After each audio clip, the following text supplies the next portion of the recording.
get a sponsorship? Yeah, by Yeti. That'd be awesome.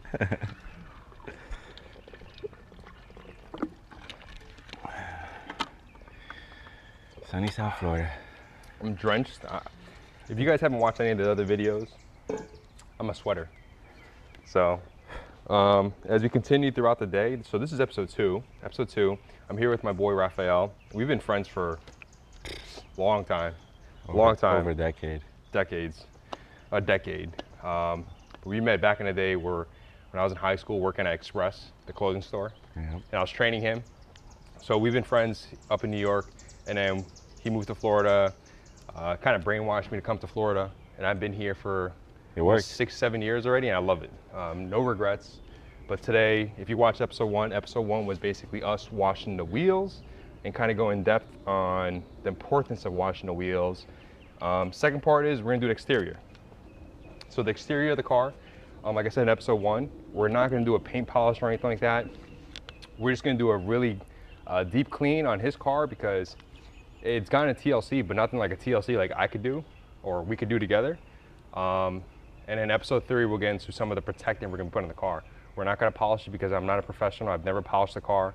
Whenever I get my own house, I'll be able to learn it myself on my fiance's car, not on my car. Yeah, we shouldn't start on neither of these two. No. But it's probably 85 degrees right now. Humidity's rising. Got our waters, and let's get started. So it's essential that we kind of put the cars somewhere in the shade, maybe. I don't know. Only spot is that right there, right now. There and here, right? Should we just do one at a time? We could, yeah. Yeah, let's just do one at a time. Let's do one at a time. I'm fine with that. Over there is good. Over here is gonna change real quick. Over there is gonna stay like that for like hours. Yeah? Yeah, for at least a good 2 hours. So right now, as you can see, we're just debating on where we should wash the car because it's ideal if you're gonna take your time. You don't wanna do it in direct sunlight because direct sunlight is gonna ruin the water etching onto your paint. And it's called water spots. Water marks and water spots, how you wanna call it.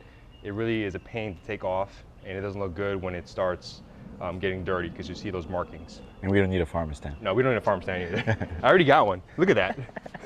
Look at that farmer's stand. Yep, that's legit. This is from Texas. This is from like last year's all the invasions. My neck is even worse. I can't wear a V-neck shirt sometimes because I'm dark up here and I'm like pale down here. So we could start off with your car. All right. I'm okay with that. I'll move it over there. Yeah. You might have to move. I'll come from the outside. Okay. Yeah, I'll move it back a little. Let me just move the Supra there first.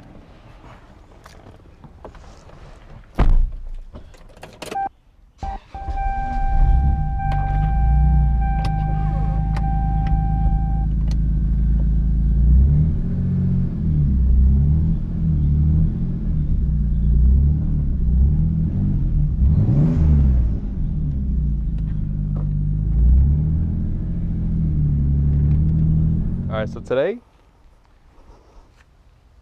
Raphael, so what he wants to do is kind of get the car a little bit dialed in. Doesn't want to do a full paint polish on the car. He's gonna, like I said, go to a professional with that. But today what we're gonna do is, dude, it's amazing in the breeze. It's amazing in the breeze. Yeah. So what we're gonna do is we're gonna strip off any contaminant that's on the car, meaning tree sap, because he does live in a neighborhood with a lot of trees, as you can see.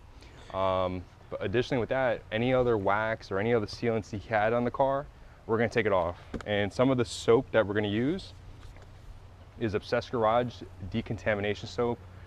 This is a good soap that he's done research on. I'll link it in the description of exactly what he has and the thought process of making this soap. And what it does is it strips a lot of that contaminants and prior waxes, like I said, off the car. So what we're gonna do is we're gonna rinse the car off. And he's actually in the shade, so it's a lot beneficial for him to not let that water etching or the, possibility of having watermarks, because you don't want that to happen. But other than that, enjoy the episode. So the first process would be obviously to rinse the car off. So based on looking at his car right now with the water beading, there's really not a lot of protectant on there. There's really not a lot of wax or any sealants you have, so I can see a lot of the water is just sitting on there. And you can kind of tell there's not a lot of tight beads either. When we wash his car and we'll wash my car, you see the difference.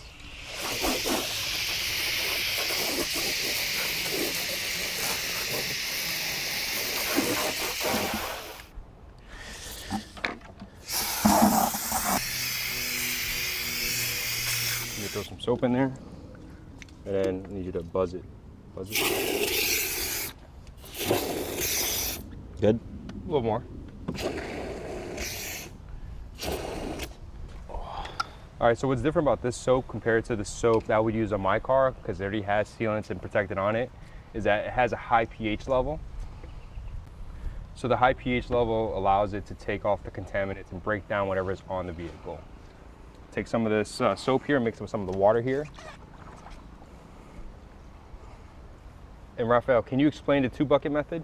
Because we've done this multiple times. Yeah, just to make sure that you're not, when you put the soap in the car, the mint in the car, and you wet the mint again, you're not putting those materials that might be stuck on the paint back in the paint and just scratching it. Correct. You minimize it when you have the 2-bucket method. So if you guys use the 2-bucket method, let me know in the comments. I've been using this method for quite a while. My paint's solid. Flawless, right? Yeah. And I haven't polished my car at all, to be honest, since I bought the car. So it's been almost 3 years already. Well, it's due for a, I guess, how do you say, a wash, like a polish. Like a revive. Yeah, why not? I mean, don't fix what's not broken. It's true. So right now what I'm using is a foam gun, and it's not a foam cannon because we don't have a pressure washer. That would be ideal. Eventually you'll have that. What this is going to do is allow a layer of lubrication when you put your mitt on it, and I'll explain a little more as we get into it.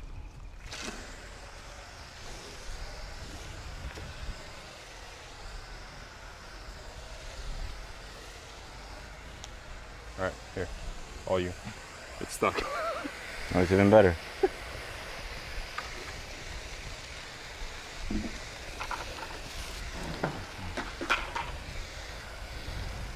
As you can see what Raphael is doing right now, that foam gun or foam can, whatever you want to use, it's allowing this soap right here to be a layer of protection, a layer of lubrication, because you want it to glide on the paint, you don't want to scratch the paint. And it also allows anything that's on the paint right now, like dust, whatever pollens that's in the air, it's going to allow it to come onto the soap and just break it down and go down to the bottom. You hope so.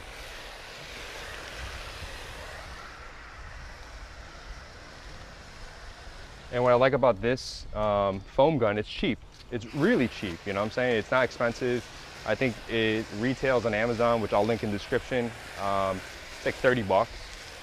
There's many different ones you can get from Chemical Guys, G-Technic, any other big companies. But I've been using this legitimately 8-9 years. The same one, 8-9 years, same one. So it tells you exactly how durable it is. Finish the whole bottle, right? Finish the whole bottle. And what you want to do is you can turn it to E. So can you show the camera real quick? So on here, there's a dial. You could change the dials to D, C.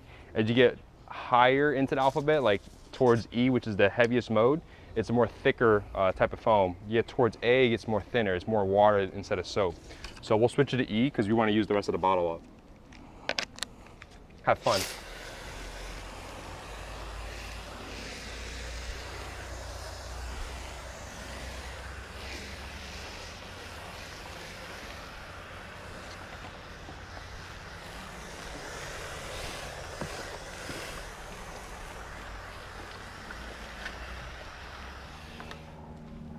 So right now I can see like your windows do have something on it. Some beading. You can see all that tree sap here on top? Yep. Yeah. Poor Supra.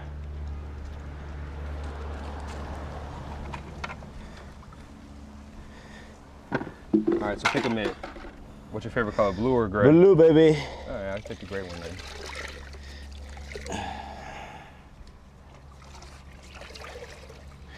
So what's good about these mitts, it holds a lot of soap with it. It's pretty heavy. Here's another key tip too. And if you guys watch a couple other videos, you generally want to start on top because the top is generally one of the cleanest portions of your car.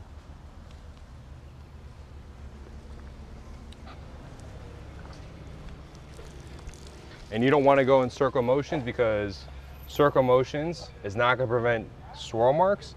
It's going to be harder to take off on, like if you scratch your car or anything like that.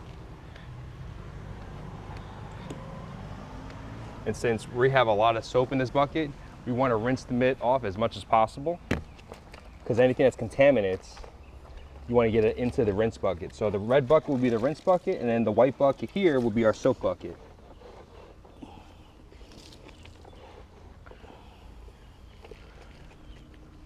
First time washing a Supra. Has any of your neighbors approached you like, yo, is that a Supra?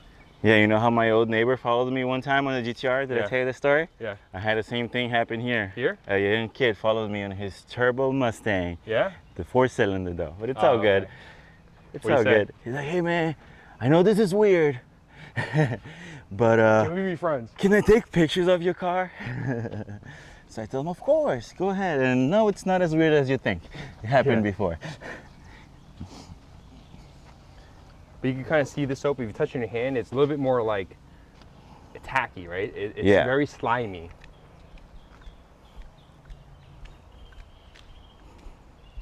As you can see, we're rinsing off multiple times. Like I said, you want to get all the contaminant that's already on the mitt into the rinse bucket, because you don't want to introduce it back into a portion of the paint.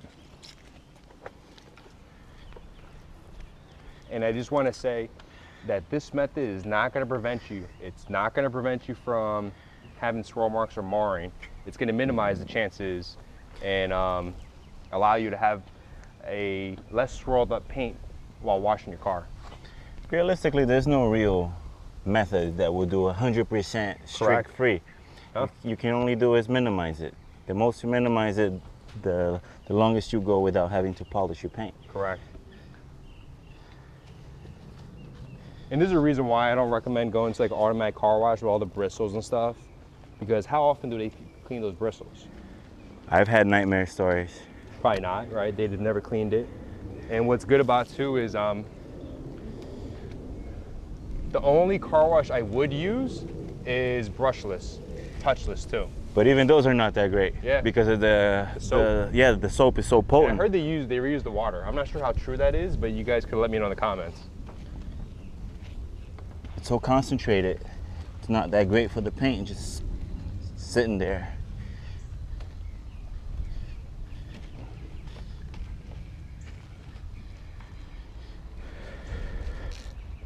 And if you decide to drop your mitt by accident, don't use it again. Go grab a new mitt. I was gonna ask. I haven't yet. It happened a few times when I was younger, and I was like, hey, forget it. I'll just use it. Did it scratch the paint? I don't know. It could have. Same with the clay bar, right? You drop it on the floor, it's good to go? Yeah. Especially when there's a lot of sand on the ground. And today we're gonna dry it the proper way, right? With what? With the air dryer. Oh, absolutely. The good one. Not the cheap one I have. Same thing. Are you confident that the car is squeaky clean? Pretty much. I'll let you rinse it off and then rinse my hand off first. Yeah, we can put you got the bead maker or whatever? Oh, I got the whatever strap. you use. Yeah, that's fine. That should be enough.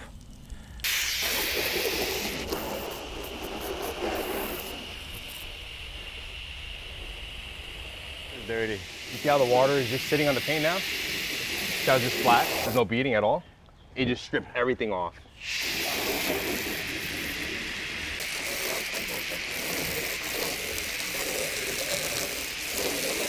So this soap is pretty legit.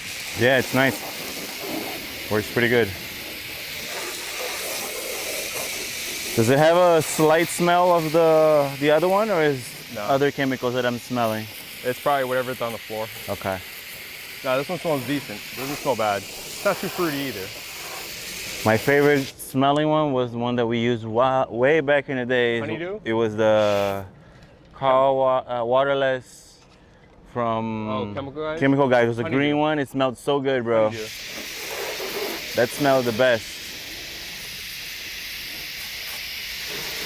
They actually have soap like that. I come back and I do the door seams later. So with the Supra, what colors do they come in? They come in a variety of colors. Black is actually one of the most popular? Common, yeah. White and black are the most popular. Actually, red. Red is the most popular, and actually one of the not most sought for. Nobody really wants the red. Really? So actually, the cheapest ones there are is the red ones for some reason. So the red ones are not super expensive. What about the gray, like silver? The Quicksilver is one of the most expensive. There's another silver that is not as expensive, but the Quicksilver is one of the most expensive. A shop I used to go to up in New York called Petrol Works. The owner, he has a Quicksilver one. He's pushing big power. Yeah, this is gonna be pushing big power one day. You gotta rinse it off. I mean, you gotta Dry it? dry it. All right, let's use that thing now. It might be a little more difficult because you just stripped all the stuff off.